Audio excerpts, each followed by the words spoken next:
मैं समझता हूं जिस हिसाब से देश के प्रधानमंत्री के आशीर्वाद से और माननीय वित्त मंत्री निर्मला सीतारमण जी ने जो बजट पेश किया है वो एक ऐसा कामयाब बजट पेश किया है जिससे देश आगे ऊंचाइयों को छुए। मैं समझता हूं आज देश 5 बड़ी अर्थव्यवस्था में खड़ा हो गया और अगले 2027 तक माननीय प्रधानमंत्री का सपना है कि 3 बड़ी अर्थव्यवस्था में देश खड़ा हो। ऐसी उनकी प्लानिंग और काम करने की कोशिश की है। मैं समझता हूं जिस हिसाब से आज देश के अंदर में टोटल किसान सम्मान निधि, क्योंकि किसान को मजबूत करने के लिए क्या किया जाए, आज किसान को फसल का मुआवजा मिलता है, किसान को बीमा का पैसा मिलता है और 11 करोड़ 8 लाख किसानों को आज हम 2,000-6,000 रुपए साल का जो माननीय प्रधानमंत्री सीधा पैसा देते हैं, उससे किसान की इनकम डबल करने के लिए ये अनेकों सोर्स हैं। आज हम ये कह सकते हैं कि टोटल हमारे देश के अंदर में करीब 3 करोड़ लखपति दीदी बनाने का लक्ष्य आज गरीब आदमी की महिला भी ये कह सकती है, किसी को लाख की जरूरत पड़े, 50,000 की जरूरत पड़े तो हम पैसा दे सकते हैं। ये इतना बदलाव इस दौरान में आया है। अभी हम ये कह सकते हैं कि 2.5 करोड़ मकान अब से पहले बन गए। मैं जिले की बात करूं, आज वो कंप्लीट होने जा रहा है और उसके लिए अभी 150 करोड़ रुपए और हमने सैंक्शन किए हैं ताकि 150 करोड़ रुपए 200 करोड़ एक और ब्रिज बनेगा उसमें हो। गंगापुर सिटी यार्ड संपर्क संख्या 179 का एक आरओ भी बना रहे हैं, उस पर 40 करोड़ रुपए खर्च होंगे। सवाई माधोपुर जयपुर जो दोहरीकरण था, विद्युतीकरण पहले हमने करा दिया, दोहरीकरण की अब टेंडर हो गया और उसमें करीब 946 करोड़ रुपए हम खर्च कर रहे हैं ताकि उसका दोहरीकरण को हो जाएगा। सवाई माधोपुर बाईपास से क्योंकि गाड़ियां जब रुकती हैं तो गाड़ियों की लोड ज्यादा होगी, उसके लिए हम बाईपास बना रहे हैं और उसमें 252 करोड़ रुपए हम खर्च कर रहे हैं ताकि मतलब अलग से एक सुविधा हो जाएगी। और अभी हमने 25 करोड़ रुपए गंगापुर में विकास के लिए पहले दिया था और 40 करोड़ रुपए सवाई माधोपुर में दिया था। तो ये मामला रेल का मामला आया।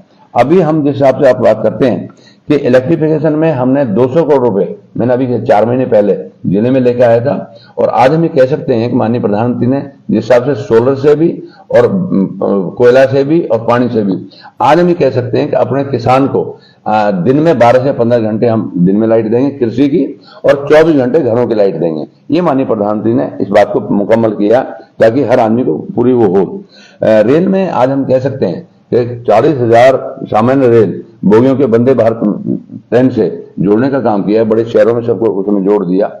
ये काफी काम ऐसे हैं जो है 25 करोड़ परिवार को, जिसको कांग्रेस आज भी कह रही है महंगाई महंगाई महंगाई, आज हम ये कह सकते हैं 25 करोड़ परिवार को हमने गरीबी से उसमें उठाया है जो आज वो अपने आप में आम जीवन में आगे और उनका चयन कर दिया।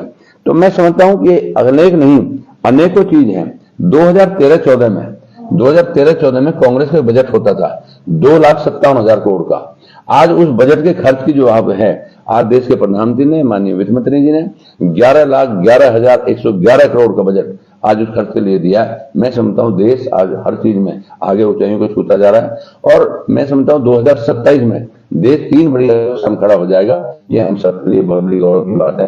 काम करने का काम करते हैं, मैं समझता हूँ कुछ कह नहीं सकते क्योंकि प्रधानमंत्री ने विजन है।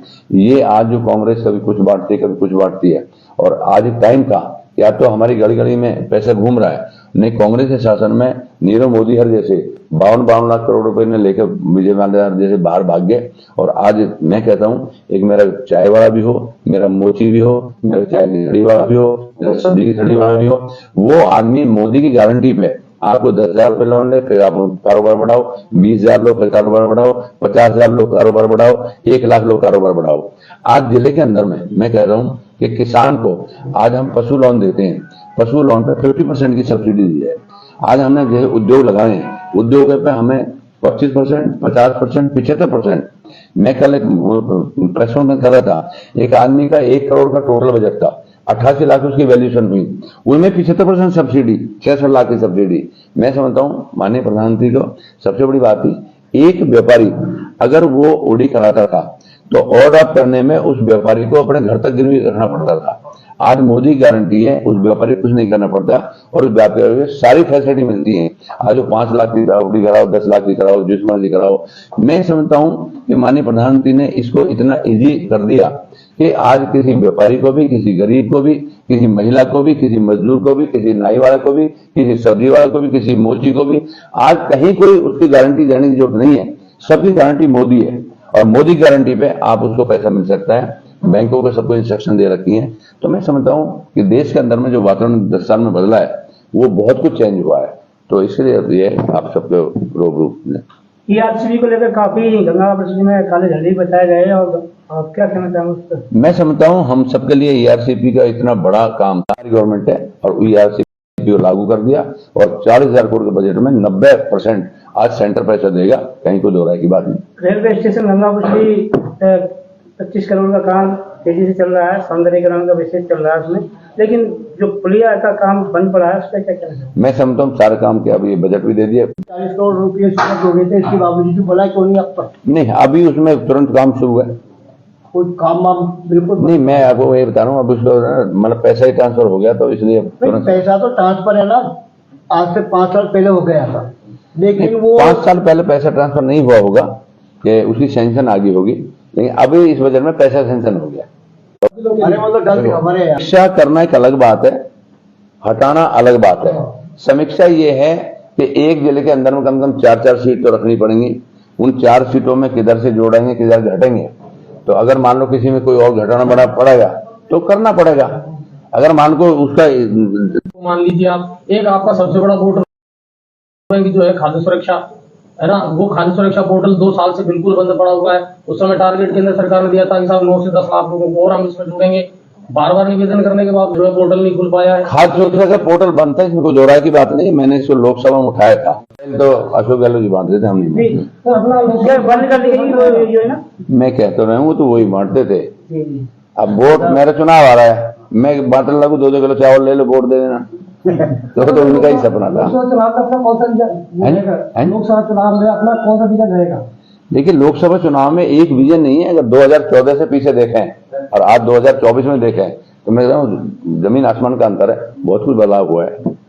जौनप्रिया जी की भूमिका क्या रहेगी अब 2024 में? मैं समझता हूँ जौनप्रिया जी को टिकट दिलवाओ, दोबारा चुनाव लड़ाओ, दोबारा जिताओ। मैं माननीय प्रधानमंत्री से और कुछ नहीं आऊँ। 10 साल में गंगापुर ने क्या किया है? क्या 10 साल में गंगापुर में आपने क्या किया? मेरा करना कुछ नहीं होता। मैं देश के प्रधानमंत्री का प्रतिनिधि हूँ और मेरी जो है मीटिंग में ड्राइंग तक पेश नहीं कर सकते। नहीं, आपने कई बार नाराजगी जाहिर की। गवर्नमेंट नहीं थी, लेकिन आप करवा लेते हैं। आज आपकी गवर्नमेंट है, 1.5-2 महीने होते आए, लेकिन मुझे आप ये बताओ कि आज तक कभी भी किसी भी आपके प्रतिनिधि, सभापति महोदय हो या जो भी आपके है पदाधिकारी, उन्होंने कभी इस संदर्भ में एक लाइन भी बोली या कभी सही हुई? मुझे आप एक भी उदाहरण गिना दो। और स्थिति है कि 13 साल से आपका बोर्ड है और गलियां सड़ रही है और आपके जो पदाधिकारी है ना पार्टी के, उनका ये नहीं है कि चुनावों में आना और लोगों से, जनता से वो वायदे करते हैं कि हमारी जो सरकार आएगी हम इस तरीके से विकास कराएंगे, ये हम बदलाव कराएंगे। स्थिति है कि उनके वार्डों में, उनके घरों के आसपास कचरे का ढेर लगा हुआ है। मेरे पास में, मैं रोज मॉनिटरिंग करता हूँ, मैं देखता हूँ 10-10 दिन की लगातार फोटोज में आपके सामने बता सकता हूँ। क्या कारण है ऐसा? क्या नगर परिषद में आप लोगों की अभी नहीं चल रही है क्या? आप लोगों ने बताइए, 5 दिन की लोकसभा है, 5 दिन के बाद में अगले हफ्ते माननीय जिलाध्यक्ष के नेतृत्व में हम फिर एक बैठक लेंगे और बैठक लेके फिर सबकी समीक्षा बैठक कर लेंगे। और अब अधिकारी भी आएंगे, कांग्रेस राज नहीं है, अधिकारी आएंगे और जो बातें आपने रखी है एक बार पहले मैंने मेंटेन की। और नेचुरली आप मान के चलो, जो गवर्नमेंट अपनी नहीं होती तो अधिकारी भी थोड़े से बेलगाम होते हैं, इनमें है। लेकिन अब गवर्नमेंट हमारी है नीचे से ऊपर तक। और मैं फिर एक बार बताऊंगा, नगर परिषद आज ये नहीं कह सकती कि मेरे पास पैसा नहीं है। नगर परिषद ये नहीं कह सकती मेरे पास इक्विपमेंट नहीं है। सारी चीजें उपलब्ध हैं, वो कराने में कहीं कहीं थोड़ा बहुत हुआ है तो उसके लिए दुरुस्त करेंगे। एक दूसरा है सर कि जल जीवन मिशन जो है उसमें कई प्रेस कॉन्फ्रेंस में आप लोगों ने आरोप लगाए थे कि गंगापुर सिटी में इतने करोड़ का पाइप घोटाला हुआ है, क्या उसकी जांच हो पाई? देखिए, माननीय मंत्री ने खुद ने कह दिया, अपने कन्हैयालाल चौधरी ने इस बात को कह दिया इसकी समीक्षा कराने और पिछले 6 महीने कामुक समीक्षा कराएं। और उन्होंने तो खुद ये कह दिया कि जितना क्या रहा इसका कारण? देखिए, मैं दिल्ली के आदेश में आने के बाद भी प्रशासन शांत है और उसके बाद लगातार उसमें बिल्डिंग क्या है? मैं समझता हूँ कि चल रहा है, ऊपर बोर्ड स्टे लिख रहा है। बात यह है कि आपकी बात दुरुस्त है, आपने बात भी रखी है।